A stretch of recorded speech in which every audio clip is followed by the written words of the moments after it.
First, we're going to touch on something called ORP, which stands for Oxidation Reduction Potential. Now, ORP is certainly the most important benefit of alkaline water because it measures the amount of antioxidants that are present in the water. Now, when you think of antioxidants, first I want you to think of the opposite of antioxidants. I want you to think of things that are oxidizing.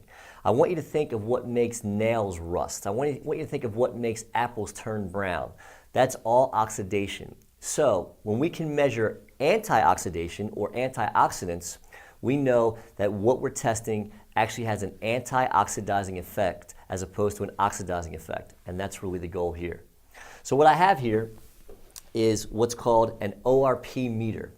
This measures the amount of antioxidants that are present in a substance. Now, what we're looking for here is a negative number. And you got to look for a little negative sign here on the meter. Now, if you see a negative sign, you'll know that it's an antioxidant.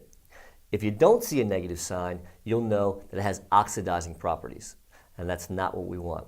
Let's take a look. What I have here is some Poland spring water, Dasani water, a couple different fruit-flavored waters that you may have seen out at your local supermarket. I've got some Sprite, some local tap water, and I've also got some Tient 9.5 water.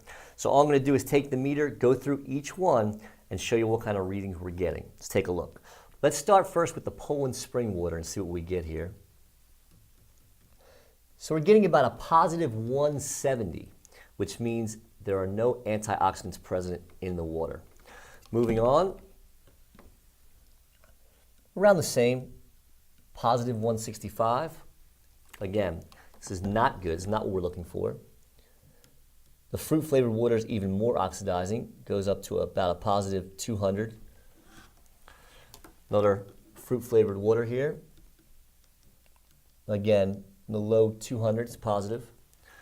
Let's see what we have here for Sprite. Again, low 200s, positive. Tap water. Low 200s again. Now, tap water is a tricky thing because tap water will vary depending on where you live in the country. If it's well water, if it's city water, if it's filtered, if it's not filtered. But you still notice it doesn't have any antioxidants present. Now we're going to take a look at the Tient 9.5 alkaline water. Pay attention here. Look for the negative sign on the ORP meter. And watch how quickly that jumps. We're already down to a negative 400. Now this is very important. That little negative sign you see there tells you that it's antioxidizing or it's full of antioxidants. So you always want to look for a negative when you're measuring ORP. Let's see where we wind up settling down at, about a negative 450. So there you have it. That is the ORP test. And again, that's testing the amount of antioxidants that are present in the water. Anytime you have a positive, it's not an antioxidant. Anytime you have a negative number, the lower that negative number goes, the more antioxidants are present in the water. So now we're going to measure the pH or the potential of hydrogen of each one of these substances. This is a pH chart. In the middle is neutral. Anything to the left is acidic. Anything to the right is alkaline. Now, I don't want you to necessarily think of acidic and alkaline. I want you to think of sickness and health. Acidity is often related to sickness, while alkalinity is often related to being healthy. Your body's always fighting to maintain around 7.365 pH level in the body. But most of the foods we eat, most of the beverages we drink are very acidic. The air you breathe, stress, all those things can contribute to bringing your pH level down. So we want to drink something with high alkalinity to help balance out all of the other things in your life that are trying to drive you down into sickness. Let's take a look at each one of these substances now. What I have here is some simple pH reagent drops. So what I'm going to do is I'm going to put a few drops in each one of these cups and we're going to see what color it turns. Start with the Poland spring water. Now you can see that's a little worse than neutral. It looks like it's a little bit yellow, so not quite neutral, but not very acidic. The Dasani Put a couple more in there. There you go. A little more acidic, as you can see from the color there. When we get into these fruit drinks, this is Fruit 2.0. Put a few drops in there. You see that's very acidic. It's very red, very acidic. It's not good. Moving on here. Again, another fruit drink, very acidic. Move on to Sprite. Again, very bad, very acidic. Take a look at our tap water here in New Jersey. Tap water here is actually slightly acidic as well. And then we'll go on to the Tyant 9.5 alkaline water. Take a look at this. There you go, you got a nice alkaline pH. Now, here's what's important to remember about the pH scale. It's a logarithmic scale. This means that every time you go 1 point down on the pH scale, it's 10 times more acidic. So when you go from an 8 to a 7, it's 10 times more acidic. But then when you go from a 7 to a 6, it's 100 times, 6 to a 5 is 1,000 times, and so on and so forth. 10 times each point you drop. Now, as you can see, some of these things are a lot worse than others. But the cool thing about it is if you drink the Tyant alkaline water, it doesn't take much to very quickly neutralize the pH of some of these things. Now, some of them, no matter how much you put in, as you see, some of them take more than others, but some of them, no matter how much you put in, you're not going to change them. Like I could take this entire container here, and I could pour it in, and you can see it's just not going to change because of that logarithmic measurement. It would take 32 glasses of this alkaline Tyant water to neutralize 1 glass of soda or of these fruit-flavored waters because they're so acidic. This one's not so bad because it's just tap water.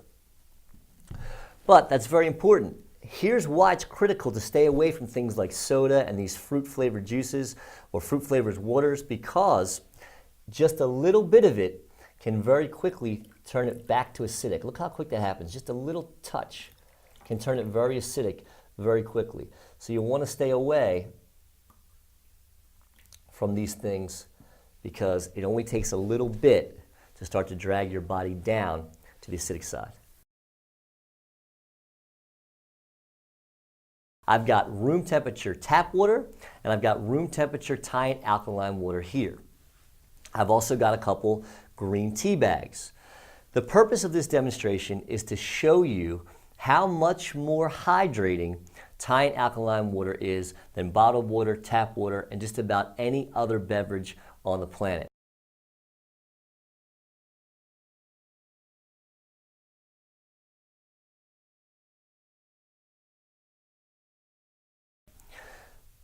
I want you to think of these tea bags as the cells in your body. And all I'm going to do is I'm going to soak the tea bags in 2 different types of water, and I want you to watch what happens. First, take the tap water. I'm going to fill this cup up with just plain old tap water. As you can see, not a whole lot's happening. Take the same tea bag here, and I'm going to fill it up with Tyant alkaline water. And I want you to see if you can notice any differences already.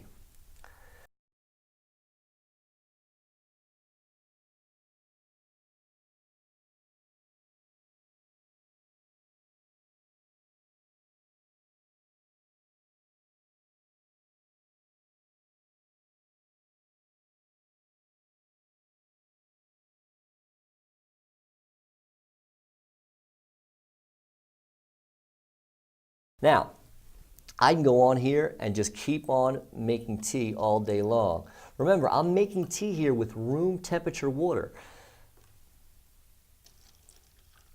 Now, some of you may be thinking, oh, well, that's just a tea bag. It's soaked with water here already. But watch this. If we go back to our tap water, as you can see, you don't get any kind of an effect like you do with the Tyant water. And we can just go on here, take this tea bag, so you notice this isn't any kind of a tricky tea bag here, bring that one over here, and watch what happens. Just as easy with the Tyant water. Just keep on making that tea. And we can do this all day long. I can make about 20 cups of tea with 1 tea bag. I'm going to stop there though because I don't want to make 20 cups.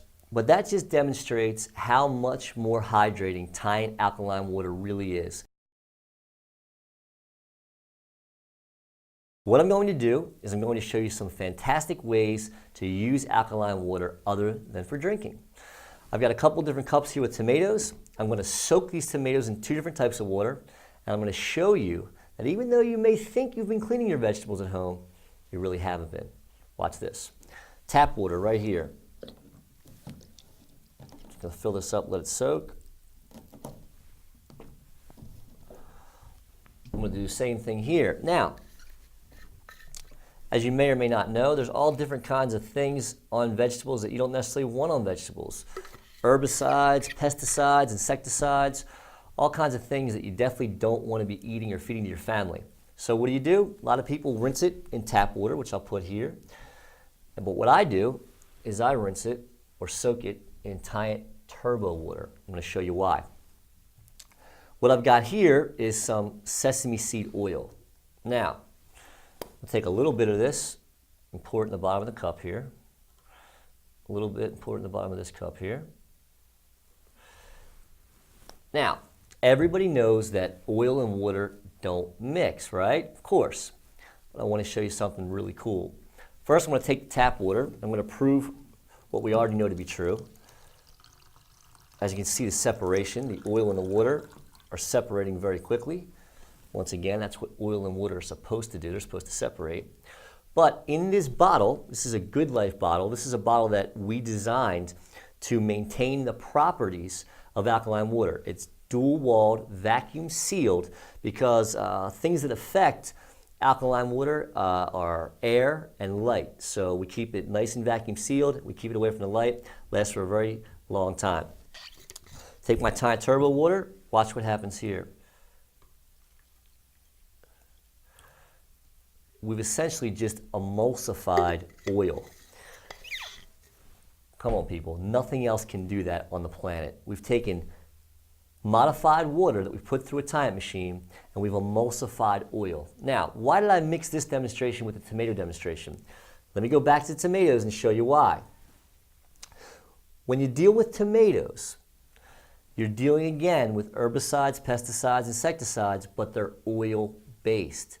As you can see, oil and water don't mix, so when rain comes down from the sky, it's not washing off these herbicides, pesticides, insecticides. Either is your tap water. I'm going to prove that to you right now. Let's just set these aside. Now remember, the one on the left over here is our tap water. We've been soaking our tomatoes in the water for about, I don't know, a few minutes now. And look at that, nice clear water. But watch this. We take our tomatoes that are being soaked in the Tide Turbo water. What just happened there? Well, we've got a whole cup here full of herbicides, pesticides, and insecticides. In this cup, we've got nothing. So where are all the herbicides, pesticides, and insecticides that were on these tomatoes? They're still on those tomatoes. So if you're washing your vegetables in regular tap water or bottled water, you're not really washing them at all. If you were to taste this tomato versus the one soaked in Tide Turbo water, you won't even believe it. It's amazing how much better your fruits and vegetables are going to taste when you remove all of these chemicals. This is nothing other than a cup full of chemicals that were on these tomatoes and are still on these tomatoes. Which one would you rather give to your family? The ones with the chemicals or the ones without? You will not believe the taste of clean, fresh vegetables when all the chemicals are removed. Chlorine is extremely bad for you, especially consuming it. You may or may not know that you're absorbing a lot of it in the shower as well. So you want to avoid chlorine as much as possible. One of the cool things about the fantastic filtration in the Tide machines is going to remove all that chlorine for you. So let me just demonstrate that for you here. This is just ordinary tap water. Put that in. And then we'll take a little bit of Tide water here that's been through our Tide filters. And what I have here, just some chlorine reagent drops, just demonstrates how the how much chlorine is present in the water. So we'll take some of this and put it in here like that. We'll take some, put it in here like that. Now, if you take a look here, I don't know if you guys can see that or not. Move the lemons out of the way so you can kind of get a different take on it here. I want you to notice that the one right here is turning yellow. And what that is that's the chlorine that's present in the water reacting to the reagent drops.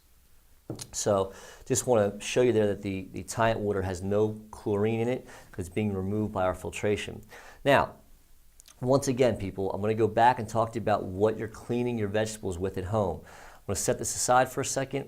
I'm going to set the Tient water aside for a second. I'm going to leave just plain old tap water here with the chlorine reagent to show you that chlorine is in the water.